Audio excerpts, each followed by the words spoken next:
Hello दोस्तों, स्वागत है आप सभी का हमारे YouTube चैनल में। दोस्तों, आज के वीडियो में प्रश्नावली 7.3 के प्रश्न संख्या 2 को बहुत ही आसान तरीके से हल करेंगे। तो चलिए दोस्तों, अब हम स्टार्ट करते हैं। जैसा कि हमारा क्वेश्चन दिया गया है, निम्नलिखित में से प्रत्येक में k का मान ज्ञात कीजिए ताकि तीनों बिंदु संरेखी हो। जैसे कि दोस्तों हमारा क्वेश्चन नंबर 1 और 2 में दोस्तों दिया गया है, 3 बिंदु दिया गया है दोस्तों दोनों में। और दोस्तों ये तीनों बिंदु दोनों प्रश्नों में जो तीन तीन बिंदु दिया गया है, ये तीनों बिंदु दोस्तों संरेखी हैं। तो दोस्तों इस स्थिति में हमें दोस्तों k का मान ज्ञात करना है। तो दोस्तों जब भी आपको अगर तीन बिंदु संरेखी होने की बात की जाए और दोस्तों k का मान आपको ज्ञात करने के लिए बोले, तो दोस्तों ये निकालना आसान है। सबसे पहले तो हम लोग दोस्तों हल करेंगे प्रश्न संख्या 1 को। तो दोस्तों एक हमारा जो दिया है, पहले आप इसको फिर से लिख लीजिए। तो दोस्तों ये आपका दिया है 7 कॉमा माइनस, तो दोस्तों ये आपका 7 कॉमा माइनस 2। फिर दोस्तों आपका दिया है 5 कॉमा 1। फिर दोस्तों कॉमा 3 कॉमा दिया है आपका k। दोस्तों ये हमने प्रश्न संख्या 1 को लिख लिया।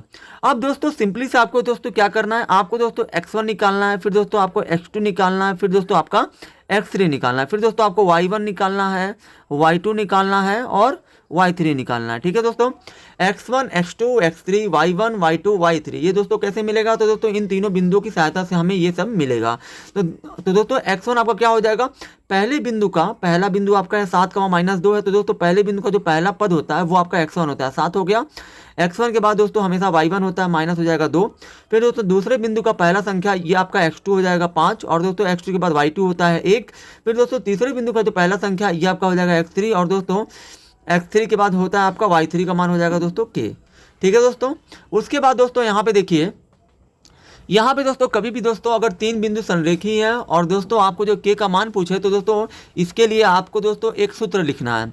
यहाँ पे दोस्तों आपको जो है त्रिभुज का क्षेत्रफल का सूत्र या यहाँ पे दोस्तों आपको रखना है त्रिभुज का क्षेत्रफल बराबर में दोस्तों आपको 0 करना है। यहाँ पे दोस्तों अगर आपको तीन बिंदु अगर दोस्तों मतलब संरेखी है, तो आपको त्रिभुज का क्षेत्रफल बराबर 0 होना चाहिए, तभी दोस्तों ये तीनों बिंदु आपस में संरेखी मानी जाएंगी। अब दोस्तों यहाँ पे आप क्या करिए, त्रिभुज का क्षेत्रफल का आप सूत्र रखिए। तो दोस्तों आपका क्या होता है, 1/2 होता है कोष्टक में x1, फिर y2 माइनस y3 होता है कोष्टक बंद, प्लस x1 के बाद दोस्तों क्या आता है, x2 आता है। फिर दोस्तों y2 के बाद क्या आता है, y3 आता है, माइनस है तो माइनस। फिर दोस्तों y3 के बाद आपका क्या आता है, y1 आता है दोस्तों इसमें। ठीक है, प्लस फिर दोस्तों ये आपका x2 है, तो यहाँ पे आपका आ जाएगा x3, और दोस्तों y3 के बाद आपका हो जाएगा y1, माइनस है तो माइनस। फिर दोस्तों y1 के बाद आपका हो जाएगा y2, क्योंकि दोस्तों ये दोस्तों 1 2 3 से फिर 3 से 1 2 3 चलेगा, यानी कि दोस्तों 3 तक खत्म होगा तो फिर 1 स्टार्ट हो जाएगा, 1 है तो 2 हो जाएगा। ये दोस्तों सूत्र आपको रट्टा मारने की जरूरत नहीं है, ये दोस्तों वैसे भी आप ट्रिकी तरीके से आप भी याद रख सकते हैं। दोस्तों यहाँ देखिए, इस दोस्तों कोष्टक के बाहर आपका x है, कोष्टक के बाहर आपका x है, कोष्टक के बाहर आपका x है। पहले वाले x को x1, दूसरे को x2, तीसरे को x3। एक के बाद दोस्तों कोष्टक में दोस्तों y माइनस वाई है, y माइनस वाई है, y माइनस वाई है। दोस्तों कोष्टक में 2 3 कैसे आया, तो एक के बाद क्या आता है 2, 2 के बाद क्या आता है 3। फिर दोस्तों यहाँ देखिए 2 के बाद क्या आएगा 3, दोस्तों यहाँ देखिए 2 के बाद क्या आएगा 3। फिर दोस्तों 3 के बाद क्या आ जाएगा, 1 आएगा दोस्तों, यहाँ पे 4 नहीं आएगा। 3 के बाद फिर दोस्तों 1 से स्टार्ट होगा। फिर दोस्तों यहाँ देखिए 3 है तो फिर 1 हो जाएगा, फिर 1 है तो 2 हो जाएगा। ये दोस्तों आपका सूत्र इस तरीके से बना हुआ है।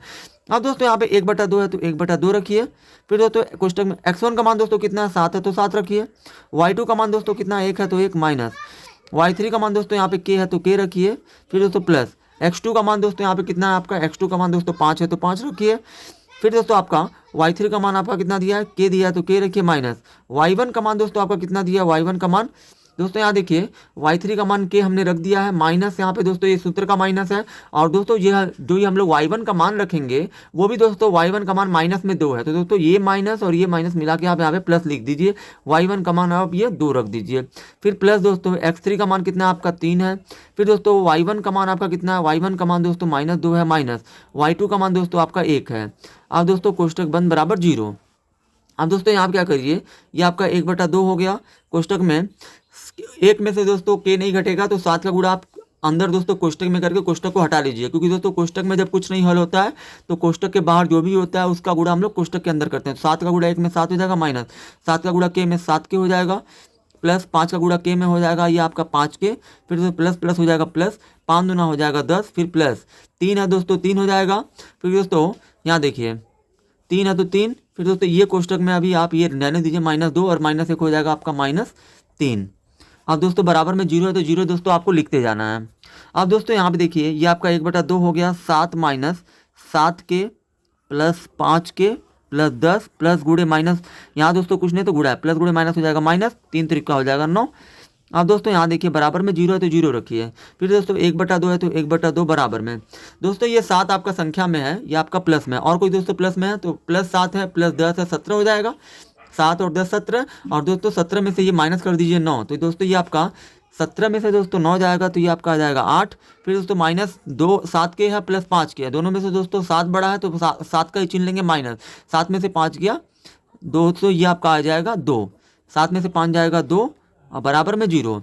अब दोस्तों यहाँ देखिए ये 1/2 दोस्तों इस कोष्टक के साथ गुणा के रूप में है, तो दोस्तों ये 8 माइनस 2 के को छोड़ दीजिए इधर ही, माइनस 1/2 को दोस्तों जीरो के पास भेजिए तो दोस्तों गुणा है, 1/2 दोस्तों अगर जाएगा जीरो के पास तो दोस्तों भाग बदल जाएगा, और दोस्तों 1/2 से जीरो में भाग देंगे मतलब 1/2 को हम लोग दोस्तों जीरो के पास भेजेंगे तो जीरो ही होगा दोस्तों। अब दोस्तों यहाँ देखिए यहाँ पे हमको के का मान चाहिए, तो दोस्तों -2 को के छोड़ दीजिए इधर ही, ये +8 है जाए इसको जो है तो +8 को भेज दीजिए जीरो के पास तो हो जाएगा -8, और दोस्तों माइनस से माइनस कट जाएगा और 2 से आप 8 को काटेंगे 4 बार में कटे, यानी कि दोस्तों के का मान आपका हो जाएगा 4। अब दोस्तों प्रश्न संख्या 2 के दूसरे वाले को भी हम लोग हल कर लेते हैं। अब दोस्तों हमारा प्रश्न संख्या दूसरे का दूसरा है 8,1 के -4 -2, -5। तो दोस्तों यहाँ पे आपको सिंपली सा हल लिखना है। फिर दोस्तों आपको 6 चीज़ें चाहिए, x1 x2 और दोस्तों x3, फिर आपका चाहिए y1 y2 y3। ये दोस्तों आपको इतना पहले निकाल लेना है। x1 दोस्तों पहले बिंदु का जो पहला संख्या ये आपका x1 हो गया 8, x1 के बाद दोस्तों y1 हो जाएगा 1, फिर दोस्तों x2 का मान हो जाएगा k, फिर दोस्तों यहाँ पे y2 का मान हो जाएगा आपका -4, फिर दोस्तों x3 का मान आपका हो जाएगा 2, फिर y3 का मान हो जाएगा आपका -5। अब दोस्तों यहाँ पे आप वही त्रिभुज का क्षेत्रफल बराबर में दोस्तों आपको जीरो दिखाना है, यानी कि त्रिभुज का क्षेत्रफल बराबर दोस्तों जीरो होगा तभी ये तीनों बिंदु संरेखी होंगे।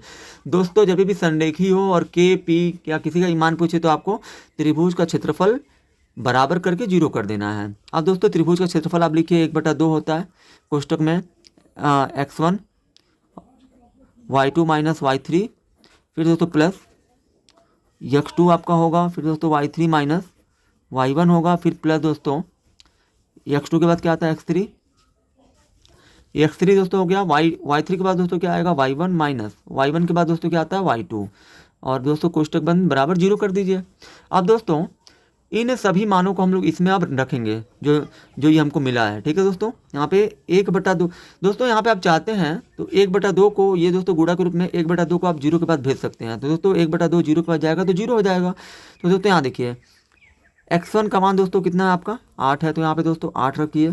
कोष्टक में y2 का मान दोस्तों कितना है -4 है तो -4 रखिए, माइनस y3 का मान दोस्तों माइनस में दिया है, y3 का मान दोस्तों -5 और दोस्तों सूत्र में भी आपका माइनस होता है तो माइनस माइनस यहाँ पे दोस्तों आप कर लीजिए प्लस, y3 का मान हो जाएगा 5, फिर दोस्तों प्लस x2 का मान दोस्तों आपका कितना है आपका k है तो k रखिए, y3 का मान दोस्तों कितना आपका -5 है तो -5 माइनस y1 का मान दोस्तों 1 है तो 1 रखिए, फिर प्लस दोस्तों x3 का मान दोस्तों कितना है 2 है तो 2 रखिए, फिर दोस्तों यहाँ पे y1 का मान आपका कितना 1 है तो 1 माइनस y2 का मान दोस्तों यहाँ पे y2 का मान -4 है और दोस्तों यहाँ पे भी माइनस है तो माइनस माइनस आपका हो जाएगा प्लस, y2 का मान आपका हो जाएगा 4। उसके बाद दोस्तों कोष्टक बंद कर दीजिए। उसके बाद दोस्तों हमने यहाँ पे क्या किया है 1/2 गुणे के रूप में है, तो दोस्तों 1/2 को भेज दीजिए जीरो के पास, क्योंकि दोस्तों गुणा जब भी पक्षांतर होगा तो भाग बन जाएगा, यानी कि 1/2 का अगर जीरो में भाग देंगे तो ये आपका बराबर में जीरो ही होगा। अब दोस्तों यहाँ पे देखिए ये आपका 8 है तो 8 लिखिए, यहाँ दोस्तों कुछ नहीं तो गुणा है, 5 में से माइनस करिए 4 तो 1 हो जाएगा, प्लस यहाँ दोस्तों के है तो के लिखिए, कुछ नहीं यहाँ पे दोस्तों गुणा है -5 और -1 ये हो जाएगा आपका -6, फिर दोस्तों प्लस 2 यहाँ दोस्तों कुछ नहीं तो गुणा है 1 और 4 हो जाएगा 5, बराबर में दोस्तों जीरो है तो जीरो। उसके बाद दोस्तों यहाँ देखिए ये आपका 8 एकम हो जाएगा 8, प्लस गुणे माइनस हो जाएगा माइनस, के का गुणा 6 में 6 के, प्लस 2 5 हो जाएगा 10 और बराबर में दोस्तों जीरो। अब दोस्तों यहाँ देखिए 8 और 10 हो जाएगा दोस्तों 18 माइनस 6 के और बराबर में दोस्तों जीरो है तो जीरो। अब दोस्तों यहाँ देखिए 18 - 6 के बराबर जीरो, क्योंकि दोस्तों कोष्टक में कुछ हल नहीं होगा क्योंकि 18 में से 6 के नहीं घटेगा, तो दोस्तों कोष्टक को हटा के लिख दीजिए। अब दोस्तों माइनस 6 को कुछ 6 को कुछ छोड़ दीजिए इधर ही। ये दोस्तों प्लस में 18 है, प्लस को भेजेंगे इधर हो जाएगा माइनस, माइनस से माइनस कट जाएगा और 6 तरीके हो जाएगा दोस्तों 18, यानी कि दोस्तों के का मान आपका आ जाएगा 3। ठीक है दोस्तों, आई होप कि दोस्तों आप सभी को ये वीडियो बहुत ही ज़्यादा पसंद आई होगी। अगर आप हमारे चैनल पर नए हैं तो हमारे चैनल को सब्सक्राइब जरूर करें।